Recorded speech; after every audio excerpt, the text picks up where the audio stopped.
एक ऐसा किस्सा जिसने दो विरोधियों को एक कर दिया। एक ऐसा किस्सा जिसने दो दुश्मनों को आपस में मिला दिया।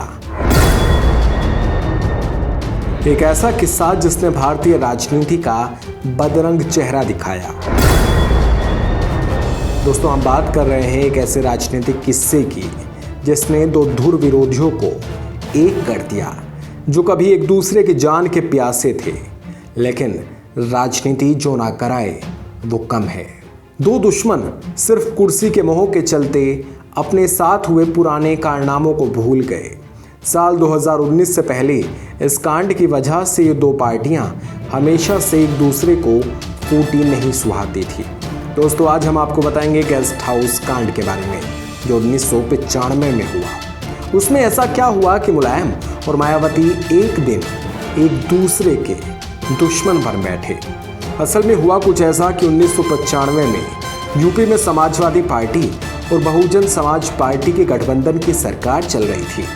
1 जून 1995 को यूपी के तत्कालीन सीएम मुलायम सिंह यादव समाजवादी पार्टी के नेताओं से मिल रहे थे। कांग्रेस के नेता पीएल पुनिया उस वक्त नौकरशाह के तौर पर मुख्यमंत्री के दफ्तर में तैनात थे। पीएल पुनिया समाजवादी पार्टी की बैठक में बिना बुलाए चले आए। दोस्तों, उसके बाद मुलायम सिंह यादव की तरफ से एक पर्ची बढ़ा दी गई। समाजवादी पार्टी के नेताओं के मुताबिक पर्ची पढ़ते ही मुलायम सिंह का रुख बदल गया। उन्होंने फौरन ऐलान कर दिया कि समाजवादी पार्टी के कार्यकर्ता चुनावों के लिए तैयार रहें। पार्टी की बैठक वहीं खत्म हो गई। समाजवादी पार्टी के नेताओं ने बाद में बताया कि पीएल पुनिया की पर्ची में लिखा था कि बहुजन समाज पार्टी गठबंधन सरकार से अलग हो सकती है। दोनों पार्टियों के बीच पिछले कुछ टाइम से तनाव चल रहा था, लेकिन गठबंधन सरकार से अलग होने का अभी तक काशीराम ने कोई संकेत नहीं दिया था। यही वजह थी कि मुलायम सिंह यादव काफ़ी हैरान थे। यूपी में सपा बसपा की गठबंधन सरकार को बने हुए महज 1.5 साल ही बीते थे। दोस्तों, अब आपको बताते हैं लखनऊ का वो सबसे चर्चित गेस्ट हाउस कांड जिसमें मुलायम ने मायावती को जान से मारने की पूरी तैयारी कर रखी थी। तारीख थी 2 जून और साल था 1995। इस दिन कुछ ऐसा हुआ कि बीएसपी के गठबंधन सरकार से अलग होने की खबरों के बीच कुछ समाजवादी पार्टी के नेताओं की राय थी कि सरकार को बचाने के लिए बीएसपी के विधायकों को तोड़ने की कोशिश करनी होगी। इस राय पर समाजवादी पार्टी के सीनियर लीडरशिप ने भी असहमति नहीं दिखाई। 2 जून 1995 को मायावती लखनऊ के गेस्ट हाउस में पार्टी के विधायकों से मीटिंग कर रही थी। वो पार्टी के अगले कदम के बारे में विधायकों से राय मशवरा कर रही थी। उसी वक्त समाजवादी पार्टी के कुछ विधायक और जिला स्तर के कार्यकर्ता गेस्ट हाउस में पहुंच गए। उन लोगों ने गेस्ट हाउस में तोड़फोड़ करनी शुरू कर दी। बहुजन समाज पार्टी के कई विधायक पीटे गए। समाजवादी पार्टी के नेताओं ने बीएसपी विधायकों को बंधक बना लिया। इस पूरे हंगामे से घबराकर मायावती ने खुद को गेस्ट हाउस के कमरे में बंद कर लिया। उसी दौरान तत्कालीन बीजेपी विधायक ब्रह्मदत्त द्विवेदी ने गेस्ट हाउस पहुंचकर मायावती को समाजवादी पार्टी के गुंडों से बचाया। कहा जाता है कि अगर ब्रह्मदत्त द्विवेदी वक्त पर नहीं पहुंचते तो समाजवादी पार्टी के गुस्साए कार्यकर्ता मायावती के साथ मारपीट भी कर सकते थे।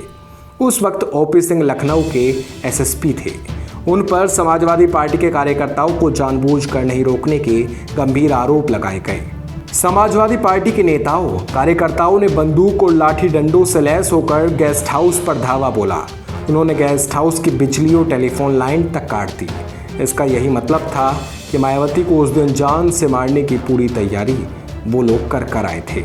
उसके बाद उस समय के अखबारों में लिखा गया कि समाजवादी पार्टी के करीब 300 कार्यकर्ताओं की अगुवाई पार्टी के दर्जन भर क्रिमिनल बैकग्राउंड वाले विधायक कर रहे थे।